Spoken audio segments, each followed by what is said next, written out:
اللہ کے نام سے شروع جو بڑا مہربان نہایت رحم فرمانے والا ہے۔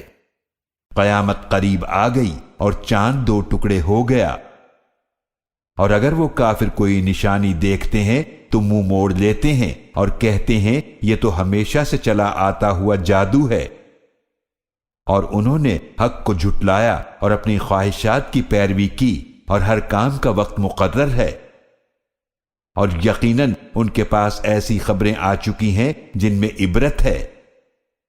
یہ بیان کامل حکمت کی بات ہے، مگر ڈرانا ان کو کچھ فائدہ نہیں دیتا۔ تو آپ ان سے رخ پھیر لیجئے جس دن بلانے والا ایک سخت ناگوار چیز کی طرف بلائے گا، تو وہ اپنی آنکھیں جھکائے ہوئے قبروں سے ایسے نکلیں گے جیسے وہ بکھری ہوئی ٹڈیاں ہوں۔ وہ پکارنے والے کی طرف دوڑ کر جا رہے ہوں گے، کافر کہیں گے یہ بڑا سخت دن ہے۔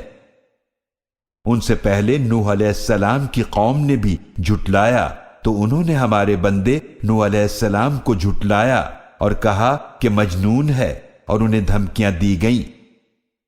تو انہوں نے اپنے رب سے دعا کی، بے شک میں مغلوب ہوں، پس تو ہی بدلہ لے۔ پھر ہم نے آسمان کے دروازے کھول دیے زوردار بارش سے، اور ہم نے زمین میں چشمے جاری کر دیے، تو پانی اس کام کے لیے جمع ہو گیا جو مقرر ہو چکا تھا، اور ہم نے انہیں سوار کر لیا تختوں اور کیلوں والی کشتی پر، وہ ہماری نگہبانی میں چلتی تھی۔ یہ سب اس رسول کا بدلہ لینے کے لیے تھا جس کا انکار کیا گیا تھا، اور یقیناً ہم نے اسے نشانی کے طور پر چھوڑ دیا، تو کیا کوئی ہے نصیحت حاصل کرنے والا؟ تو دیکھ لو میرا عذاب اور میرا ڈرانا کیسا تھا، اور یقیناً ہم نے قرآن کو نصیحت حاصل کرنے کے لیے آسان فرما دیا، تو کیا کوئی ہے نصیحت حاصل کرنے والا؟ قوم عاد نے بھی جھٹلایا، تو دیکھ لو میرا عذاب اور ڈرانا کیسا تھا۔ بے شک ہم نے ان پر بھیجی تیز آندھی والی ہوا ایک مسلسل نحوست کے دن میں، وہ لوگوں کو اکھاڑ پھینکتی تھی گویا کہ وہ اکھڑے ہوئے کھجور کے درخت کے تنے ہوں۔ تو دیکھ لو میرا عذاب اور ڈرانا کیسا تھا، اور یقیناً ہم نے قرآن کو نصیحت حاصل کرنے کے لیے آسان فرما دیا، تو کیا کوئی ہے نصیحت حاصل کرنے والا؟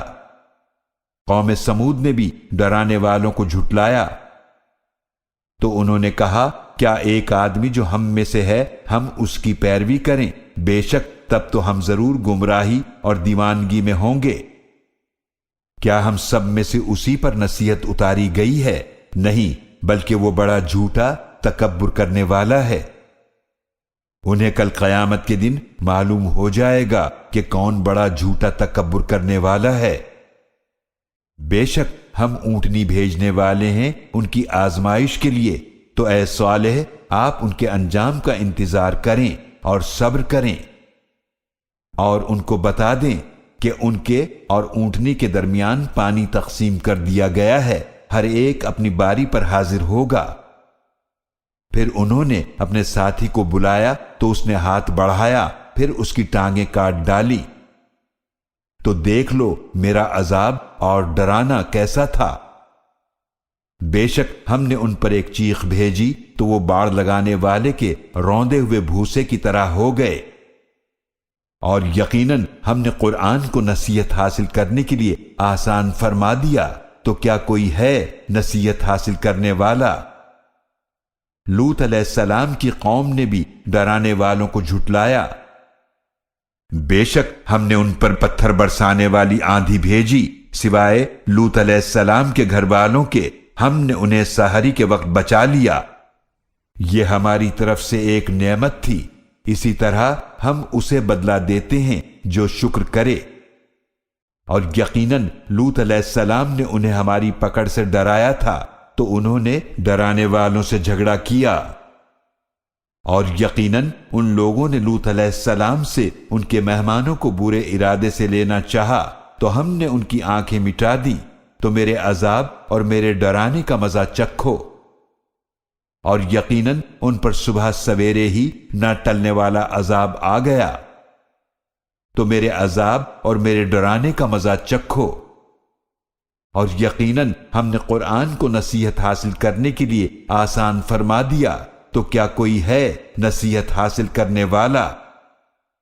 اور یقیناً آئے آل فرعون کے پاس ڈرانے والے، انہوں نے ہماری تمام نشانیوں کو جھٹلا دیا تو ہم نے انہیں ایک بہت غالب صاحب قدرت کی پکڑ کی طرح پکڑا۔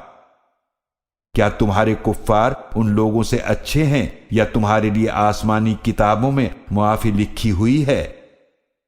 یا وہ کہتے ہیں ہم ایسی جماعت ہیں جو غالب رہے گی؟ عنقریب وہ جماعت شکست کھائے گی اور وہ پیٹھ پھیر کر بھاگ جائیں گے، بلکہ ان کے وعدے کا وقت تو قیامت ہے، اور قیامت بڑی سخت اور بڑی تلخ ہے۔ بے شک مجرم گمراہی اور دیوانگی میں ہیں، جس دن وہ اپنے چہروں کے بل آگ میں گھسیٹے جائیں گے اور کہا جائے گا کہ آگ کے چھونے کا مزہ چکھو۔ بے شک ہم نے ہر چیز کو ایک مقررہ اندازے کے مطابق پیدا فرمایا ہے، اور ہمارا حکم یکدم ایسے پورا ہوتا ہے جیسے آنکھ کا جھپکنا۔ اور یقیناً ہم تمہارے جیسے لوگوں کو ہلاک کر چکے ہیں، تو کیا کوئی ہے نصیحت حاصل کرنے والا؟ اور جو کچھ انہوں نے کیا اعمال ناموں میں درج ہے، ہر چھوٹا اور بڑا عمل لکھ دیا گیا ہے۔ بے شک پرہیزگار باغوں اور نہروں میں ہوں گے، عزت والے مقام میں، قدرت والے بادشاہ کے پاس۔